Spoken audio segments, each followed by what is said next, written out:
Heyo, Greg Branos here for the Coach Speak Index. We are doing our Wednesday Best Ball Mania 6 draft. And I've got a very special guest today. He is the creative lead for Matthew Berry's Fantasy Life. He is also one of the co-hosts of Ship Chasing and the host of many other great shows, which you can find over on his YouTube channel, The Deposit Kingdom. Pete Overzet, welcome. Welcome, sir. Yeah, we are. If people feel like we're coming in just completely, rejuvenated, high energy, is because we just did a full hour-long warm-up on my channel. There's no pleasantries here. We don't have to get to know each other or ask how we're doing. We just went through some incredible trials, a lot of karaoke songs, and now we can kind of chill out and, just draft a Best Ball Mania team. Just the winning Best Ball Mania team, which we're going to jump in now. A 30-second Best Ball Mania 6 draft on Underdog. See how many people are waiting on 4 people. And bring this up here for you. Pete, you and I share backgrounds in improv and stand-up comedy. Are there lessons or techniques that you learned coming up in those worlds that have come in handy or maybe even proved instrumental with what you're doing now? It's funny. I don't know if I ever would have drawn comparisons, maybe naturally, but as you say it, like obviously the number one mantra in improv is yes and it is agreeing to the reality that your scene partner has already established. If you say, hey, we're in a McDonald's, I'm not going to say, no, we're actually at the park. I now am in a McDonald's because you've established that. That's kind of like what drafting a best ball team is. Once you draft a player, you now live in this reality where if we take Justin Jefferson at 1-3 here, we now live in the reality where he's the 101 this year. And we have to ask ourselves if this is true, yes, and what? Well, maybe JJ McCarthy outperforms his ADP because of this. Maybe, Jordan Addison isn't quite as good of a pick because Justin Jefferson is the locked and loaded 101. So I do think that kind of yes and mentality can be thought through a best ball draft. Shout out to Comedy Sports for helping us in our process. Appreciate it. We got the third pick here. Are there any? Well, actually, you know what? I'll come back to this after we pick here. Who do you like here? Usually in this area between like CeeDee Lamb, Justin Jefferson, Saquon. Yeah, I like how you have your ranks. I'm kind of respectful of ADP early. Right. But I don't mind. I think I go Jefferson over Lamb, but I don't mind your Lamb Jefferson, and I don't mind locking up a wide receiver here. The wide receiver options at the end of round 2 can be really gross too. So maybe you get like a Bucky or JT that comes back. So I generally do like going wide receiver here if possible. Yeah, agreed. 1 second away from making our pick. He takes Justin Jefferson, Saquon, Bijan, CeeDee Lamb at the top here in ADP. Any preferences? Let's do CeeDee. I like the Greg ranks, aggressive lean there. Yeah, talk me through that. Obviously, I feel like it's less about loving CeeDee and probably more about just being a little bit down on the running backs there. Yeah, being down a little bit on the running backs room, but also, it's funny because Brian Schottenheimer takes pride in establishing the run, but also takes a lot of pride. He said something during, I think it was his introductory presser, where he was saying like, I took some heat for letting Russ cook in Seattle. It's saying like, oh, what a prolific passing offense I'm capable of running. But you look at, by looking at the moves that they've made, right? Like bringing in George Pickens, like that's a real, like that's a big move to make on your offense. I think they're just going to let Dak throw the shit out of the ball this year. Yeah. And with all the motion stuff that Schottenheimer has talked about, we've seen him use motion. We've heard him talk about motion. And now, there's the reports from beat reporters about how much motion that they're seeing in practice. I think he's going to put his guys in the best position to win. Yeah, I like it. It also is just a fun carryover conversation to that running back room too, because it's like, if you're bullish about this offense, we know there's going to be running back points, and it's one of the more ambiguous backfields we have. Right. So the question I wanted to ask before the pick was, are there any moments from an improv or a stand-up show, either as a performer or as an audience member, that like still stick in your mind years later? Yes. And unfortunately, I was never a good enough improviser to have, just a truly transcendent set that I, can go to bat for, blow for blow. But I did. Are you familiar with they were the house team, the long-term house team at UCB New York called the Stepfathers? Have you ever heard of Oh, their yeah. name? Yeah. Michael Delaney and Billy Merritt. Yeah, and like Zach Woods was on that show. Bobby Moynihan, names people would recognize. So just a veteran, probably for a while considered the best improv team out there. And at Del Close Marathon, which is an annual marathon that UCB hosted at the time in New York every summer, I got to see one of their sets, and it ended up being called the Rewind Show. And so they did about 15 minutes of that, and their suggestion from the audience was rewind. And they didn't acknowledge the suggestion for the first 15 to 20 minutes. And then they did they just stopped. Like one of them came on stage and said, pause, rewind. And they did the entire 15-minute set in reverse, going back, redoing every single scene blow for blow, while sprinkling in some Easter eggs and references for what had already happened. And then just tied it up perfectly with a final coda on the end of it, all improvised, all off of one suggestion, just blowing my mind. That's incredible. Like being there in the room when that happens, because in improv is kind of a tough thing to relay to someone else. Like, hey, I saw this. There's a scene, blah blah, and they're like, "What the fuck are you talking about?"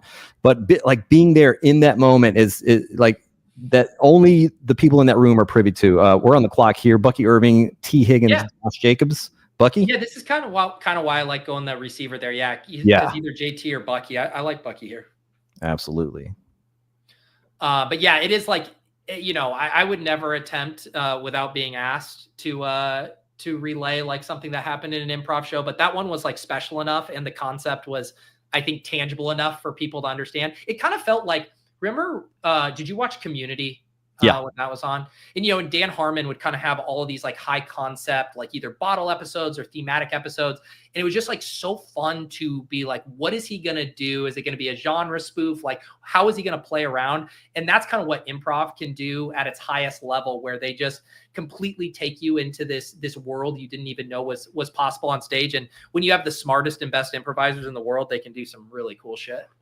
Yeah, the shows you will see at Del Close Marathon, at least back in the day, like you said, the Stepfathers, I think Mother.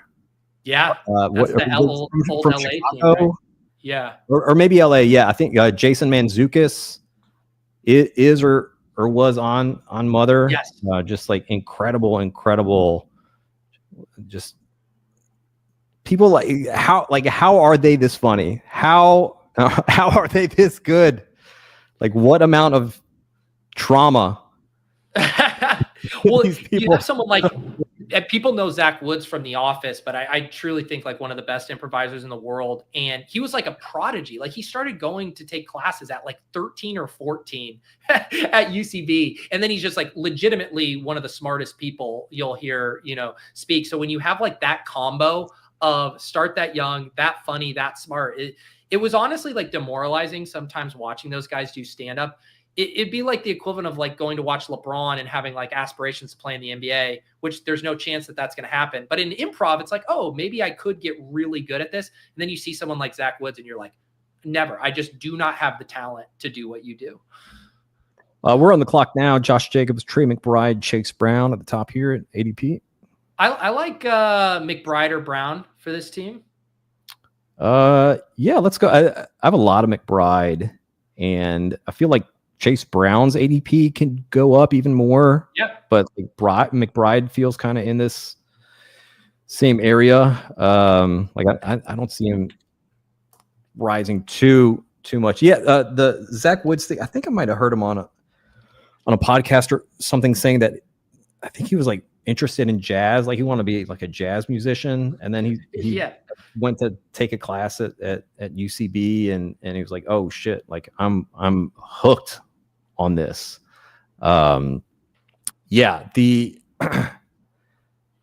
By the way, referencing Community and kind of like all the Easter eggs and the high level stuff that Dan Harmon did in that show made me think of there's an Easter egg that they said Beetlejuice 3 times, but it was like through like multiple episodes. Like they'd say Beetlejuice in one episode, and then many episodes later they'd say Beetlejuice, and then the third time this happened, like many episodes later, a Beetlejuice just like strolls by in the very background. Wow. Like you have to really be looking for it, and that's just like a throwaway gag, and that like this show is filled with brilliant throwaway gags on top of all the really, really funny dialogue. Like Dan Harmon, just an absolute master at writing comedy, and it's a shame that he doesn't feel compelled to write more of it.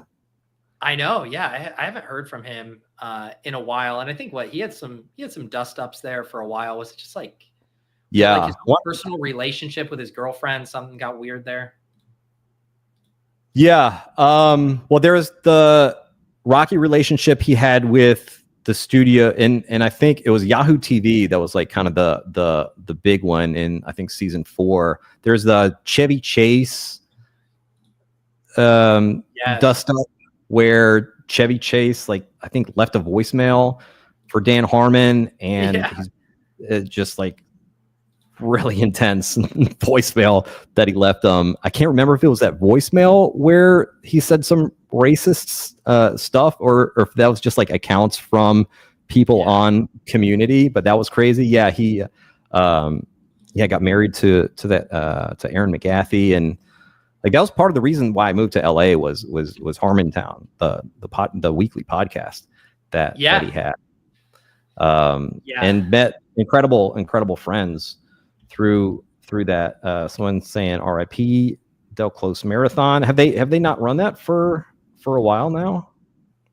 I remember like there was the one year where I think they did like a hybrid, like New York LA version, and then I think COVID killed it. And I haven't heard about it recently. I don't know if they tried to reboot it up. I mean, the UCB, they've had a tough go of it ever since COVID. Weird things with like their leases. They also had like weird stuff with their ownership with that core UCB4 and stuff. So I used to be like way more plugged in with the machinations of it all, but I have no clue what's going on with it now. Oh yeah, I think that the girl you were referencing, by the way, was the Megan Gans situation, who was a writer. Yes. On Community, super funny, smart writer Megan Gans. We're 4 picks away, 3 picks away now. Going to show some of this board. Got a little run on quarterbacks going at the moment. How many BBMs are you through? You've done quite a bit now, right? Because of streaming. Yeah, and I've done all my BBMs exclusively like for shows on streaming or Deposit Kingdom videos. I think I'm 44 deep. We're on the clock now. Yeah, we got to do Worthy here. Worthy? Yeah. Why is he falling? Is this just in conjunction with the Rashee Rice? Has there been Worthy news? Because I've noticed this in all my drafts lately. There is not. I think it's just coupled with the Rashee Rice, going up in ADP, and I guess people are just thinking more and more about the situation, right? Oh, if Rice is going up, then Worthy maybe not as valuable a pick. And I think people just like don't know what the offense is going to be for. Like, we haven't seen all these guys together with like full years under their belts. So like, what will this look like with Travis Kelce another year older, Rashee Rice coming back from injury, Xavier Worthy? Like, how much of the Rashee Rice stuff is he going to be doing? Yeah, really. And of course we get the Chiefs once again talking about, we want to get back to throwing it deep. Right. Something they've said for the last couple of years. Well, if you want to do that, Xavier Worthy is going to be your guy. I love how this board has shook out for us, like getting the 2 early running backs, and now we're just in this sweet spot here. I guess the real decision is, do we grab the 3rd wide receiver, or do we grab George Kittle if he's here? Great question. I love 5th round George Kittle, 5th round Jalen Hurts. Like, man, those are pretty nice. It's very hard to pass up on it. I know. Like there's just so many good options here. Obviously, DK sliding, like Devontae and Zay and Waddle, I all think are strong picks here. Like normally you're left with like 1 or 2 of these guys to decide from. And we're gonna have to make the choice across all of them. I'm kind of with you. I kind of just have a blanket rule where I take George Kittle in the 5th if he's there. Let's do it. Like this is a guy that should maybe be going in the 3rd round. Yeah. It would not be harder, that surprising. Yeah. Like it wouldn't be that surprising if he outproduces Trey McBride this year. Like he did it last year, right? For sure. I mean, I think obviously he had way more touchdowns, which, if you play, positive and negative regression for those two, you would expect it to normalize. But you could also say that George Kittle is going to see a target share bump this year, and that he won't be as touchdown dependent as he was last year. So yeah, I'm with you. I'm not the first person to say they like George Kittle's price this year. I don't think I'll be the last, but like I was doing my show Best Ball Bash with my guest today, and he's like, I'm worried George Kittle's going to steam up. Everyone keeps talking about him nonstop. And I'm like, I don't know, man. I keep hopping in drafts and getting him in the early 5th round. It's crazy that he has not gotten closer to like a mid 4th round kind of ADP there. Yeah. It's like look at the players going around him. I know. Devonta Smith, like we're fine. Yeah. There are a lot of receivers I like kind of in this range where we're getting now of the like Jordan Addison, like really love the Chris Olave price that we're getting right now. It's this kind of thing of like, well, people haven't. It's recency bias basically. Like they didn't see it happen last year. They saw him miss a bunch of games, so like people are not in on Chris Olave. Yeah. There's a lot of normally when I like draft Olave, the main comment I get is like he's 1 concussion away from never playing again. I think that is the fear that people have with him more so than even the quarterback situation, which initially too, I was just like, is Tyler Shuck that much of a difference for Derek Carr? I mean, I guess he could be, but and then the injury stuff, it's just like all of these guys are 1 hit away from never playing football again. So yeah. I know that concussions come up and that they that players who have them, are more likely to get them again. I do understand that, but it's just like, it's kind of like doing the injury prone thing with the running backs. I'm like, these guys are all taking vicious hits. I can't really draft trying to predict that. Yeah. At this price, like you don't have to draft 30% of them. Like draft like 10% Chris Olave or 15% Chris Olave. Like, okay, if he gets a concussion and he misses the season, like first of all, we don't know that that's going to happen in week 1, right? Like it could happen mid-season. It could happen at the end of the season.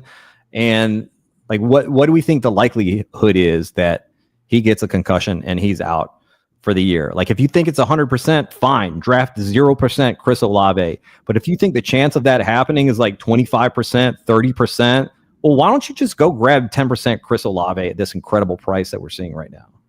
Yeah, for sure. And I do think like the rhetoric around his concussion stuff, at least from what I've seen, it's like different than the Tua stuff where there really was like, okay, it's like 1 hit and then like the career's over. Like I haven't heard that doomsday talk from like Olave and his camp in a way of like, this guy's like ready to retire. I think the dude wants to play football. Yeah.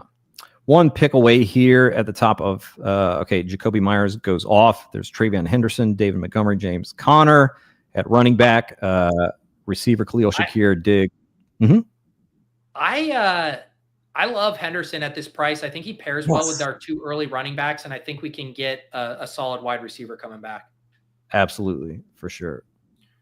Yeah, and with tight end, we're probably, I would guess we're going to end up with just 2 people there by the end of the draft. And this is probably going to be more like a 5 running back build.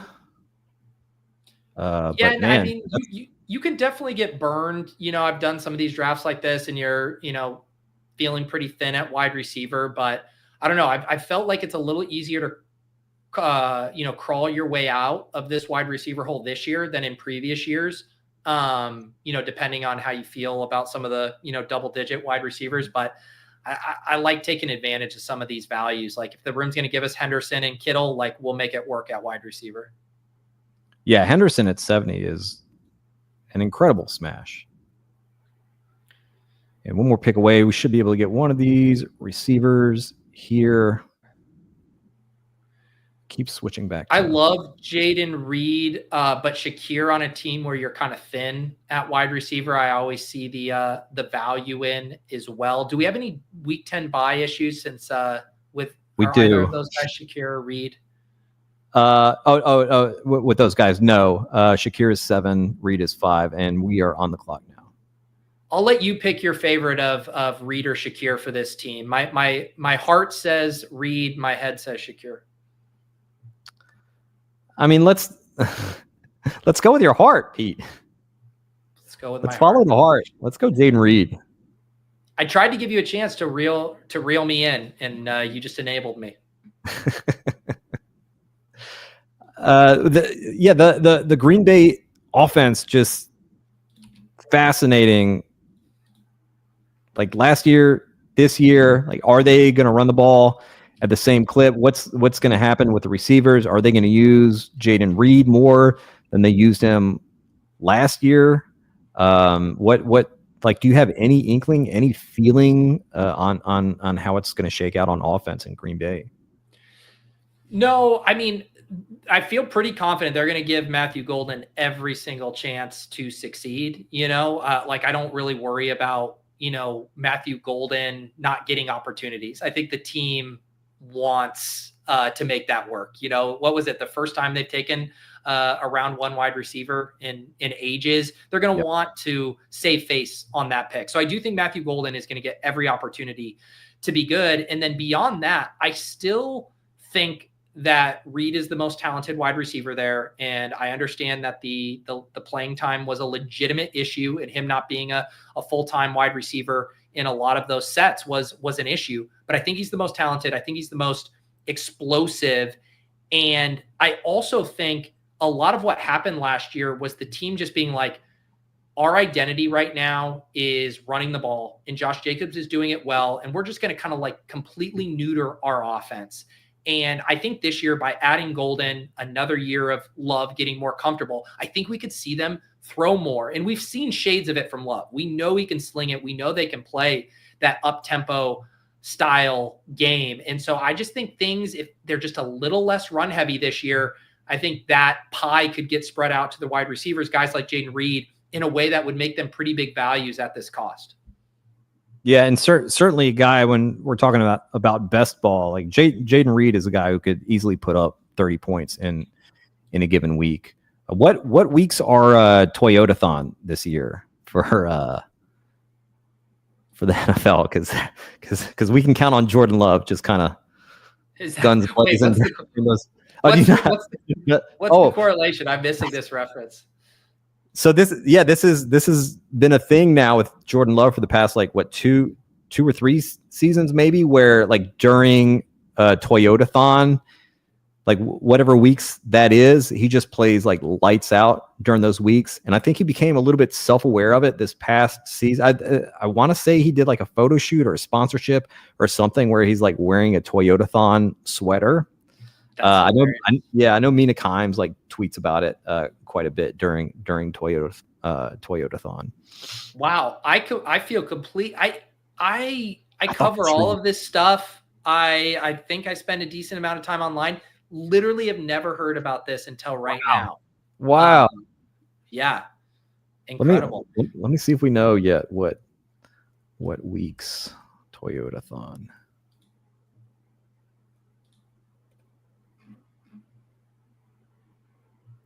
So the dates shift from year to year.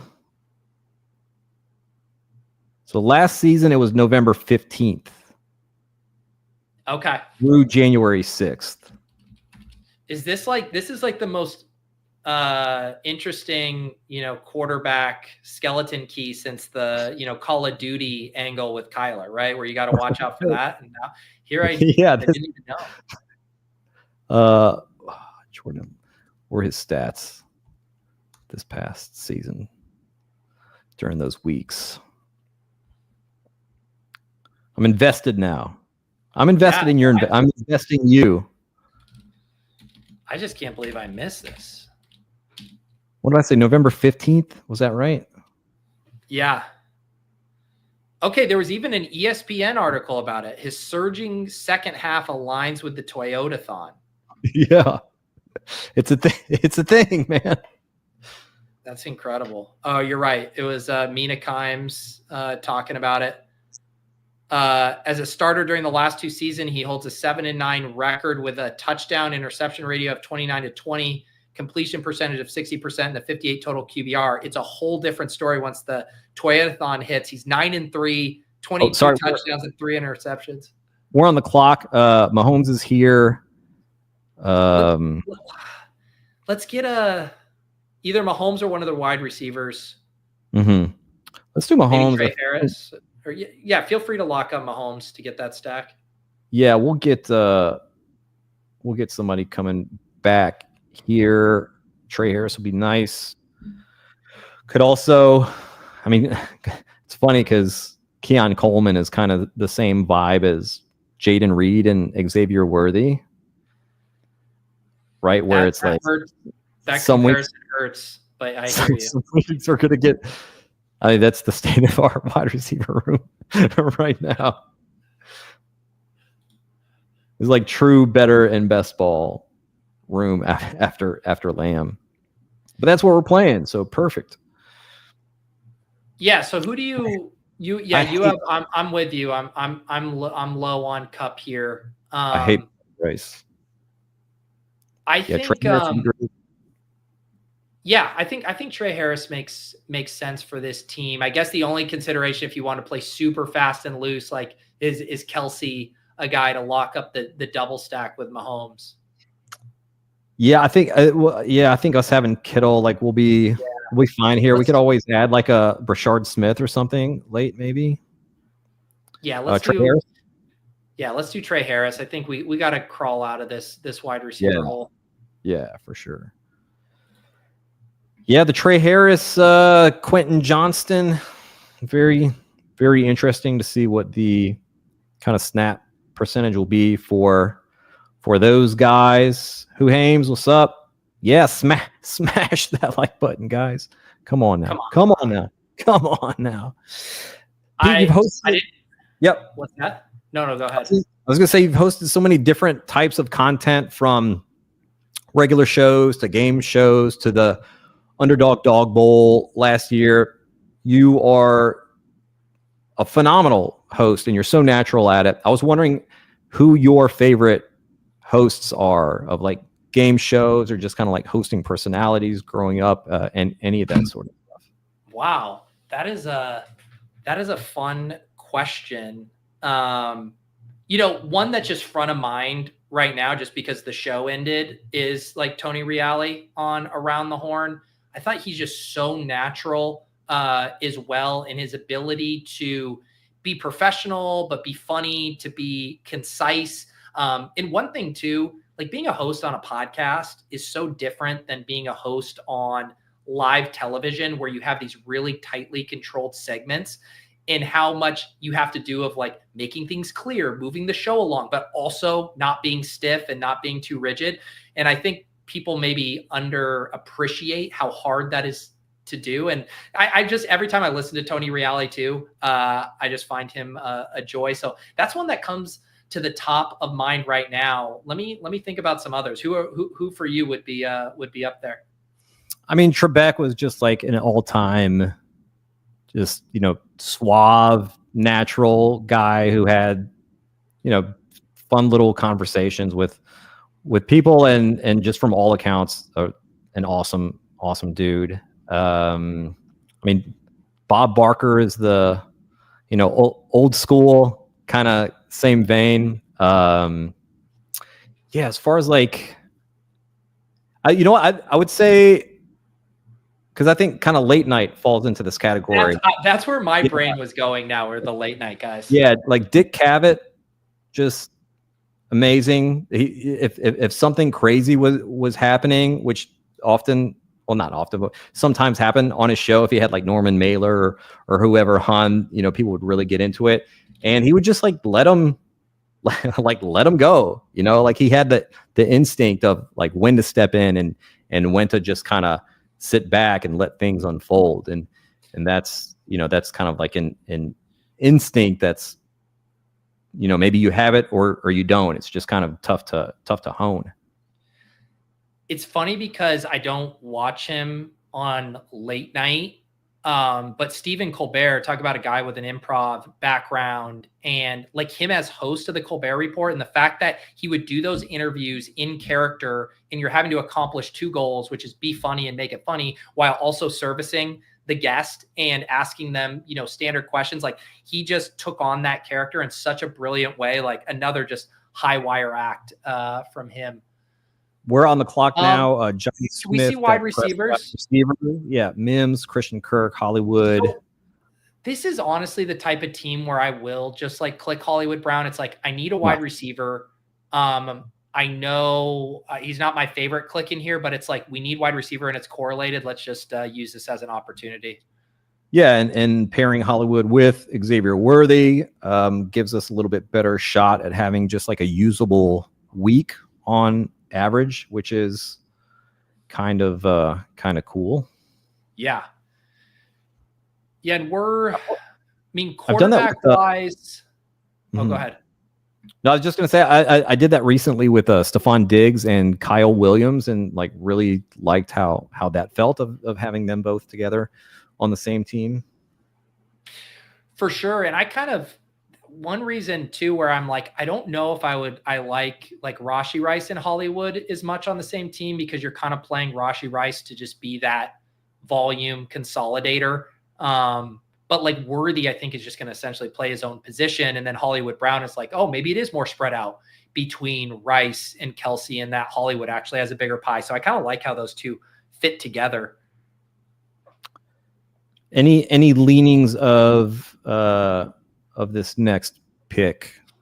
So I was tempted by Dak, but the double bye week thing kind of sucks. If we're going to pull the trigger there. I think wide receiver is still the most need, but I'm also not opposed to the Jonnu value. He correlates opposite Bucky week 17. I think this is like a little too much of an overreaction. So I would be fine value hounding Jonnu or grabbing like a Mims or a Kirk. Yeah, the Jonnu, he goes off here. Christian Kirk would give us week 17 correlation with our Trey Harris, and gives us another quarterback out as well. Right. And I think Kirk is kind of like the arbitrage on the Shakir pick, less likely to lose his job or Shakir is from an incoming rookie, but we just know he's going to be out on the field earning targets early, and we're going to need some of that. Yeah, let's do that. Quick recap of our team real quick now. Patrick Mahomes at QB, running back Bucky Irving, Chase Brown, Travion Henderson, wide receiver CeeDee Lamb, Xavier Worthy, Jaden Reed, Trey Harris, Hollywood Brown, Christian Kirk, and at tight end, George Kittle. How are you feeling about how this is shaping up, Pete? I like it. A lot of times people look at these teams and they'll start to look at the wide receiver room, and it'll be one of those teams that people don't like. They just never look as good when you don't have those 4 or 5, receivers early. But I don't know. We sneak in Trey Harris there. We backfill him with a couple of veterans. This is and we do it in a correlated fashion there. So yeah, I like these teams. I don't mind them. And it's one of those things, right, where it's like, in most drafts, I don't want to be having to select the Hollywood Browns and Christian Kirks. I'd rather be taking quarterbacks in that range or a running back shot. But there are going to be builds where I need wide receivers there. I don't want to full fade that pocket. And if we can use correlation like we did with Mahomes as the excuse to get there, I'm okay with it. We got the bye week bros are coming out at us. 3 week 10 buys in our receiver room.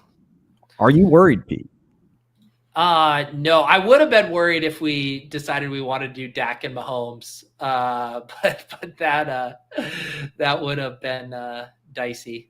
You know, the other host too. I just got it. Conan's just an awesome host. Oh my God, yes, Conan, incredible. Are you listening to his podcast?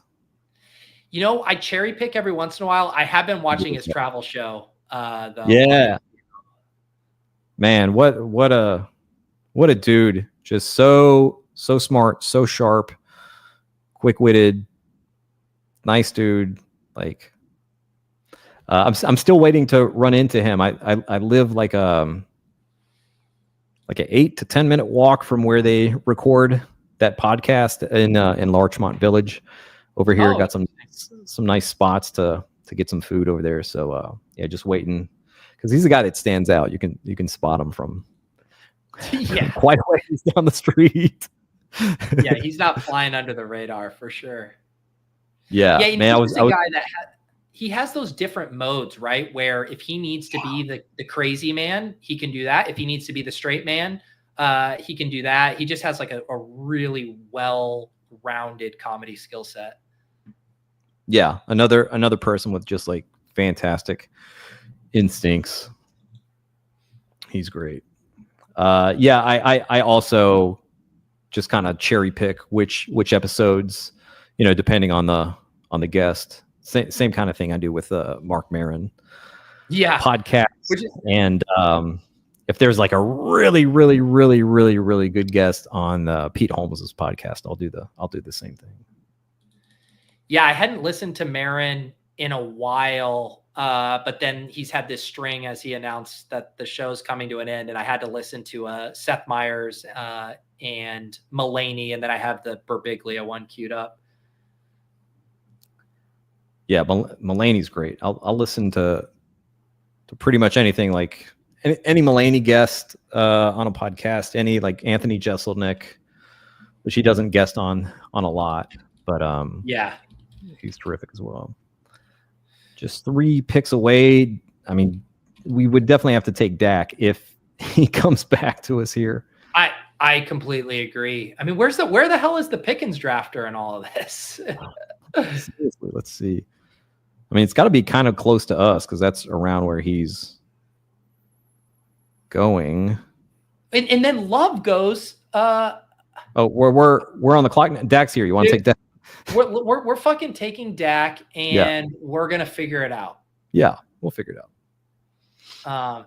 The question is we have to say which. The funny thing about a week 10 bye, right, is you say a guy like Jackson Dart, and you're like, is he going to be starting by week 10 to even cover this bye we're trying to cover? Or you do the flip side, and you're like, Russell Wilson. It's like if it was a week 5 bye, you'd be like, let me let Russell Wilson cover this. But you're like, is Russell Wilson going to be starting in week 10? Yeah, same thing with the Colts quarterbacks. Like, we have no idea which of those two will be starting week 10. It feels like in that area, kind of like Tyler Shuck is the most reliable guy in the kind of like 200 range. I think you just put the hands up, Greg, and you say, bring it on bye week, bros. I mean, nothing strikes fear in them more than 2 quarterbacks at the same bye week. I hate it so much. But hey, sometimes you got to do it. We'll see what happens. We'll be fine. Man, 1 pick away. That's a lot of ADP value on Marvin Mims if he makes it to us here, and we get the week 17 correlation. There's 3 picks I want to make here. Yeah. Is it the top 3? Mims, Jaden Blue, and Ferguson. Okay.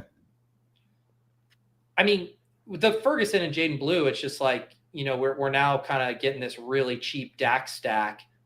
Mims bring back to week 17 and, gives us wide receiver help. So I don't mind that at all. Well, we're on the clock and all 3 are available. Let's rule out Jaden Blue. I think it's between Mims and Ferguson. What do you think?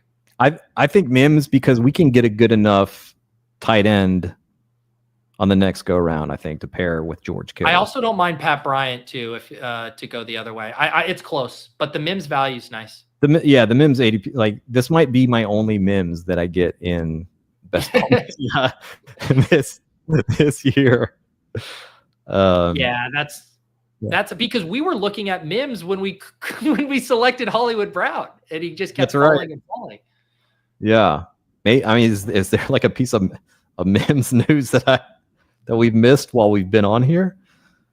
I think it's kind of like the Worthy thing with Rice, in that Pat Bryant continues to inch up, and I think the market is kind of slowly pushing Mims down. But at what do we get him? 147. That's a fair price for sure. For sure. Yeah, if he was like consistently going in that area, I'd definitely have some Marvin Mims. But man, where he's going in like the 120s, and who else is available there? Like with all the quarterbacks who are available, all the tight ends that are available, like I feel like they're just all much better bets. And people can point to the like, oh, targets per route run and efficiency and whatever, but like let's zoom out and look at how many snaps that actually was, right? Like that's part of the problem with Mims, is he's just not getting on to the field that much. And when he was being used a lot out of the backfield last year and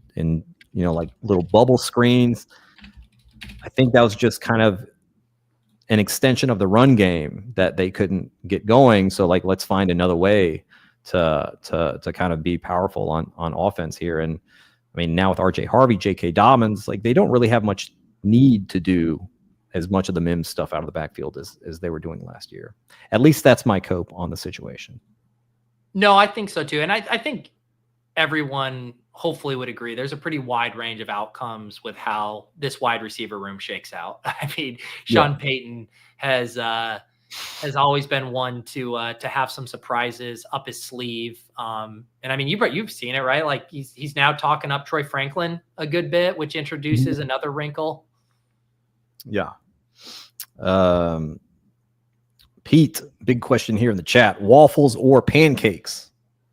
So this is I love this question. I rarely eat breakfast, but when I do, I want to make the most of it. So here's my take: if I can have banana pancakes, bananas in the pancakes, I'll go pancakes. If I'm just taking them straight up, just a little syrup on either, then I want the waffles.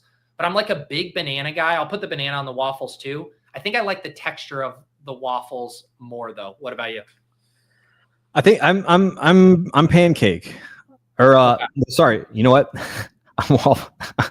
Wow, you're waffling on this. Waffles and pancakes. No, I love all the individual syrup traps that a waffle presents to the user.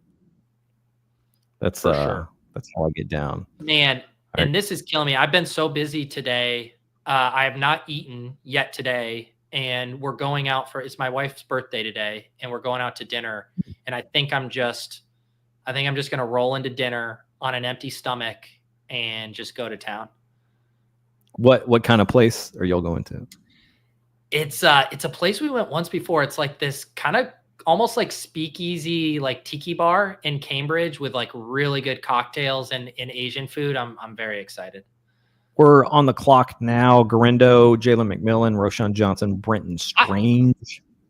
I love this price for Garendo, and I like it that it's paired with Kittle. Yeah, let's do it. Another ADP dropper, another value hound. Pete, would you do us the honors? Yes, sir. This draft, some pretty crazy fallers in this draft. Seriously, what is happening? Like multiple rounds past ADP. Yeah. So should we start thinking about other quarterback, quarterback considerations, or Jalen McMillan? Cam Ward is available. Sam Darnold, Aaron Rodgers. Shuck later. We don't have any like stack stuff, right? Any really team correlation possibilities? I don't believe so. Yeah, they're all gone. So it would have to be back stacking. Yep. Where are you at on the Daniel Jones? I do like Daniel Jones. Not saying we have to take him here, but just thinking who could be a solution. Yeah, I think he probably starts the majority of games there for Indy. It's just like a question of which games is he starting. Like, I think it'll be at the beginning, but then, fantasy playoffs time, just it could be either of those guys. Yeah. Yeah, and I think because we're just essentially trying to cover a bye week, we can continue to push. On the clock now, Jalen McMillan, Roshan Johnson, Braylon Allen, Hunter Henry. How about Henry? Bye week. He has the same bye. Good call. Good call. Let me see the running backs. Running backs, Roshan, Braylon. I like Roshan here. That can be a bring back opposite the Chicago stuff. Get us a fifth, or the San Francisco stuff, and get a fifth running back. Yeah, the Chicago backfield is going to be super, super interesting one to see what happens there, because they have talked up DeAndre Swift a little bit and how exciting he is, how explosive he is. But, I've talked about how, Ben Johnson, big on the analytics and metrics. Like he knows what's happening at a high level. And I think he probably recognizes that DeAndre Swift really terrible, like one of the worst short yardage and goal line backs in the NFL. So do those go to Roshan Johnson? Do those go to Kyle Monangai? Is there another player that they end up bringing in through trade or free agency? I mean, free agency is like very bare now. I know. I was going to ask you if you're buying the Monangai hype, because he's really kind of the wild card in that situation. I mean, what they've been saying about him is just about how, he's able to absorb everything that they've been teaching, and, just like really, really incredible work ethic, which, that stuff goes a long way, but you still have to have the talent matched up with it as well. And he wasn't, the most exciting prospect coming out. Was he seventh round pick, right? Yeah. It's just like, it's so easy to dream on those guys. In the same way like Brashard Smith is in the Chiefs. And it's kind of a pretty similar comparable as far as like draft capital and where the starters getting taken in drafts. It's one of those that can feel really good in June and just make you look like a total idiot in October. Right. You're just like making sure that, like, is this 0, right? 0 points. Exactly. Oh man, it is so funny how quickly you get humbled with these picks. Even like going back and looking at some of the big board teams too, and you're just like, man, what was I thinking? Yeah. Absolutely. Or you'll be like, oh, I took Dylan Sampson, and you're like, oh yeah, like I kind of intrigued by him, and it's like, oh yeah, he's an 18th round pick now, and I took him in the 11th round of this big board draft. Yeah, man, to be like the second rookie drafted, like the second rookie running back to be drafted by a team, like when you're hoping that they're the only one drafted by a team, not the greatest feeling. Jalen McMillan still out there in the late 180s. Honestly, we could just have the theme of this draft be we double up on onesie buys because the room forces us into it. And then we could just make our 17th and 18th round pick like YOLO QB, YOLO tight end for a 3-5-7-3 build. 3-5. I mean, that could. I feel pretty good about these 5 running backs. Like, I think we'll get enough points out of there. Okay, so we're on the clock here. Do you want to go Hunter Henry? Henry at pick 190 on a team where we already have a Patriot? Let's do it. Yeah, absolutely. Lock that in. Yeah, so looking at receiver here, CeeDee Lamb, Xavier Worthy, Jaden Reed, Trey Harris, Hollywood Brown, Christian Kirk, Marvin Mims. It's not like a ton of draft capital that we've invested, but it's not like any of the later round guys, right? Like it's yeah, kind of anchor wide receiver Is that what would that be the nomenclature for it? Shouting out Johnson Jackson Dart. Yeah, Theo Jackson Dart. I love doing that stack. It is funny though, of like, if we, again, going back to the, like, is he actually covering the week 10 bye week? Mm-hmm. The other thing too, that's a little bit of we passed on Jaden Blue. So like Miles Sanders is pretty intriguing on a Dak team. We were just talking about him on the randomizer, but again, I don't know. I think I'm fine having 2 week 14 buys at a tight end. Like I can survive that. I think we should take a third quarterback no matter what with one of these two. And then it's like running back, wide receiver, or tight end with the other. Yeah. Any preference between Darnold and Rodgers? Like Rodgers feels like a lock as long as he's healthy to play every week. And then Darnold, Darnold goes off, so that's a moot point. Bendels likes Juwan Johnson, Tyler Shuck. I love Juwan Johnson. I think that could be, I think that one's probably a little bit safer for our purposes. Yeah, what do you think there? Why don't I think getting the quarterback first makes more sense. Like if we get sniped on Juwan, it's like not the end of the world. Do you like the Shuck angle? Let's do it. Let's go with Shuck. He's got legs, man. He's got legs for days. We got him. He's gonna end up being one of my probably top 5 drafted quarterbacks. I don't feel great about it. Feels kind of disgusting, but I mean, probably going to play every game for them. Does have some mobility, and like even the worst offenses are, 200 yards of passing offense, like throwing a couple touchdowns, a few touchdowns maybe during a specific week. Talking myself. I like it. I've been doing Dart a lot, but obviously you get nowhere near the guaranteed amount of games. But again, we're trying to accomplish 2 objectives, right? Like if you have a Mahomes Dak team, and let's assume they just had different buys, and we're like, yeah, but we want a third quarterback, then like Dart makes so much sense, right? Because you're saying, hey, like we have 2 solid quarterbacks. Let's swing for the fences for a guy who could give us some upside in the playoffs. We're basically saying we don't love the idea of shaving off a percentage chance that this team advances because we take a 0-1 week. Let's just get someone to cover it, in which case Shuck starting week 10 is a much better bet. Yeah, absolutely. And maybe have a little bit of faith in Kellen Moore. There you go. Like this isn't the dentist. What's up? Did you see that coach speak turn there at 17-18? We got a Kyle Manung guy, Dante Thornton. That's a subscriber right there. Nice.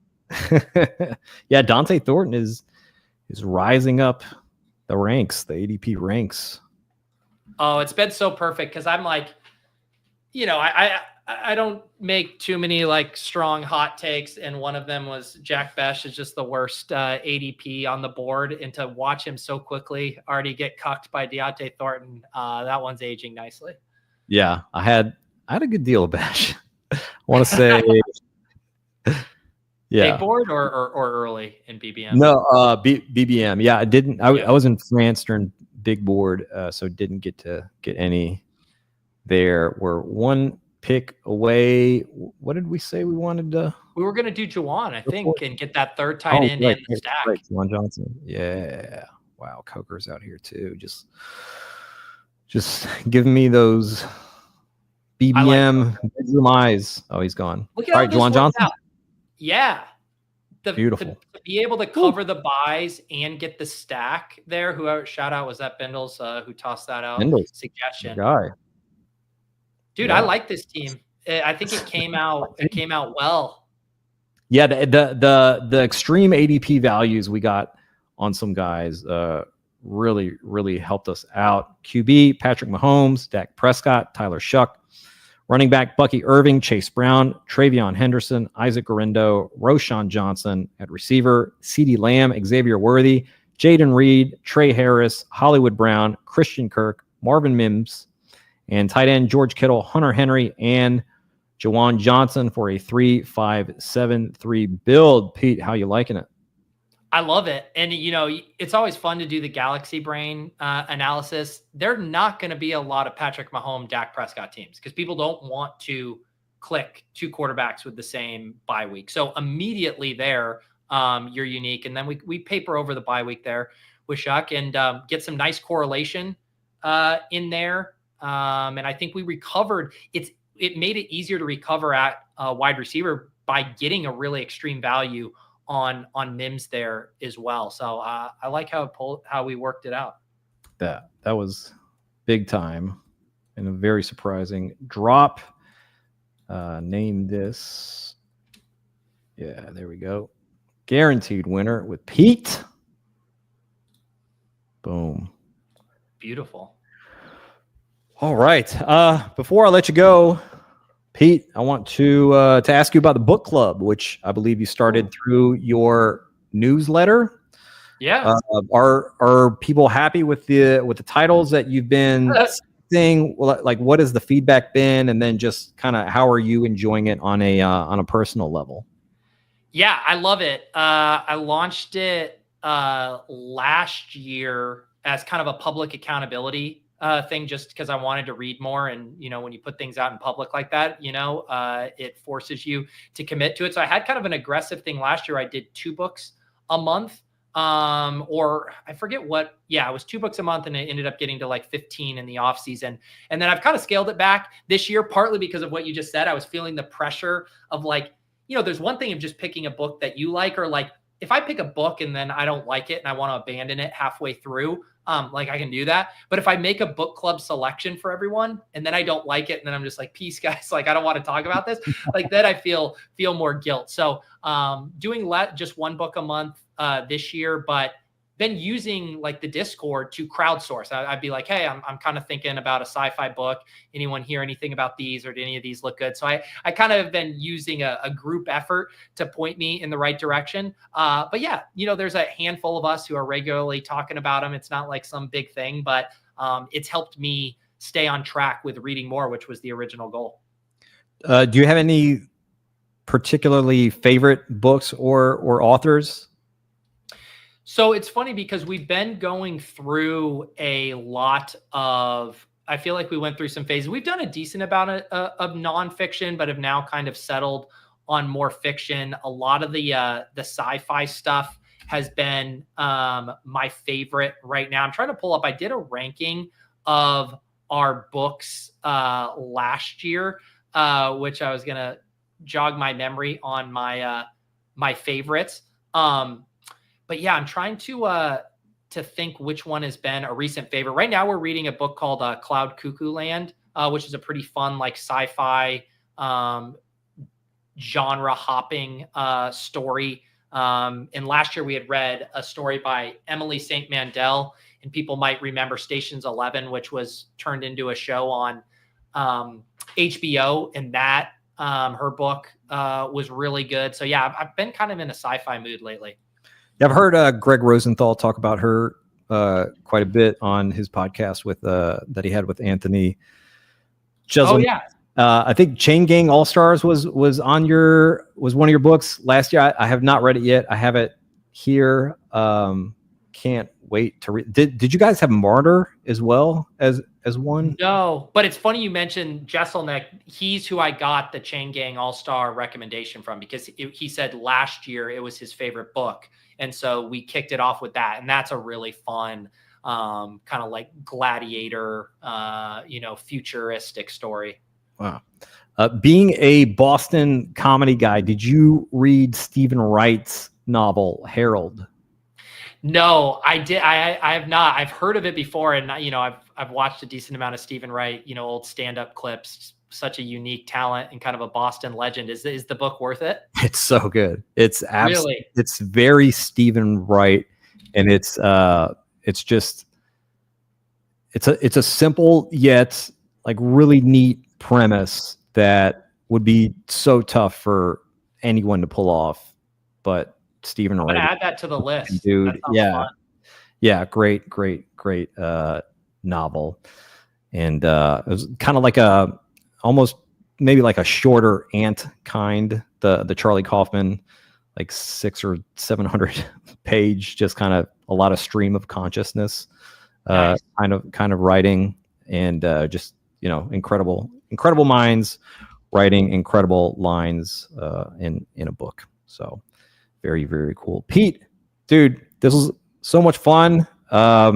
Big fan of yours, big fan of everything that you're doing. I think anyone coming up in this space could just like emulate you and be well on their way to making an impact and doing really cool things. So thank you so much for what you're doing in the industry. And man, just like you've been doing great things, and I know great things are ahead for Pete Overzet. On Friday, we are going to have Julia Papworth of the Fantasy Footballers join us for a draft at 2 p.m. Eastern. And then next week, we have Eric Beimfor. On Wednesday, Liz Loza. On Friday, maybe we'll do a best ball karaoke. I'm not sure right now. Doing a lot of work to do. But anyway, Pete, please tell us what you've got going on and what you've got coming up. Tomorrow, lulls and ship chasing. We're actually going to do like a pretty funny bit show on ship chasing. Pat had this idea of drafting NFL coaches for like a fantasy team, and he had put together basically like a cheat sheet, their heights and weights and stuff. We tried to do that show last week, and then YouTube and stuff was out. So we're going to do that tomorrow. And then I'll have lulls with Brian. And otherwise, I am like too ravenous to even think of what I want to plug. So, I'm going to get out of here and head into the town with my wife to celebrate her birthday. But the feeling is mutual. Greg, always love doing shows. Always love seeing what you're up to and the creative spin you put on everything. So thanks for having me. My pleasure. All right, y'all. Thanks for hanging out with us, and we'll see you again soon. Peace.